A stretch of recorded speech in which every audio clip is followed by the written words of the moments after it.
নমস্কার। আজ বলেছিলাম যে ঠাট নিয়ে আলোচনা করব, তো আজকে প্রথম ঠাট বিলাবল নিয়ে কিছু বলছি।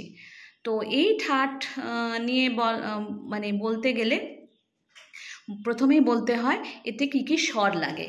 এটাতে হচ্ছে সমস্ত স্বরই শুদ্ধ লাগে, অর্থাৎ সা রে গা মা পা ধা নি, এটা সবকটা শুদ্ধ লাগছে।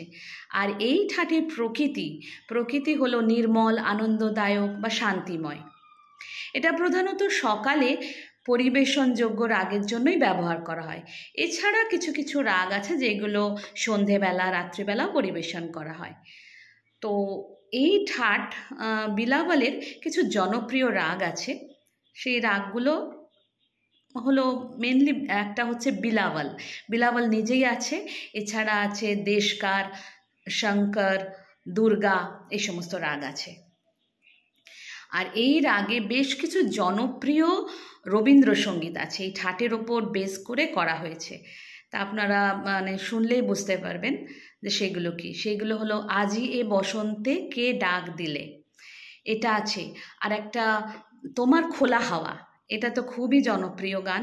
এছাড়া আলো আমার আলো, আর একটা খুব জনপ্রিয় যেটা হচ্ছে আমি চিনি গো চিনি তোমারে। এগুলো সবই বিলাবল ঠাটের ওপর বেস করে তৈরি। এছাড়া কিছু হিন্দি গান আছে খুব জনপ্রিয়, এবং ভজন আছে যেগুলো আমরা বিলাবল ঠাটের ওপর বেস করে এগুলো করা হয়েছে। একটা হচ্ছে অনেক পুরনো ক্লাসিক্যাল বেসে করে গান করা হয়েছিল, বিলাবল ঠাটকে বেস করে। সেটা হচ্ছে ঝনক ঝনক তোরি বাজে পায়েলিয়া। এটা ফিল্মের নাম হচ্ছে মেরে হুজুর। আর এছাড়া বাজিগার বইয়ের গানটা খুব জনপ্রিয়, হচ্ছে এ মেরে হামসাফার, এটাও বিলাবল ঠাটের ওপরে। এছাড়া খুব বিখ্যাত মীরা ভজন আছে, পায়ো জি ম্যানে রাম রতন ধন পায়, এটা আছে।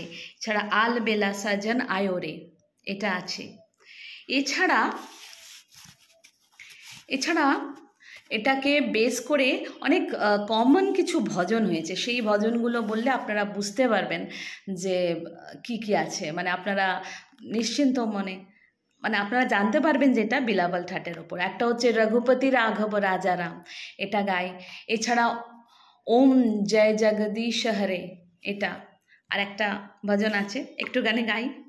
अच्युतं केशवं कृष्ण दामोदरं, अच्युतं केशवं कृष्ण दामोदरं, रामनारायणं जानकी बल्लभं, रामनारायणं जानकी बल्लभं, এটাও আছে। তো আজকের মতো একটুখানি, এরপরে আবার বিলাবল ঠাটে কিছু একটা পাল্টা আপনাদের শেখাবো। তো আজকের মতো এইটুখানি, নমস্কার।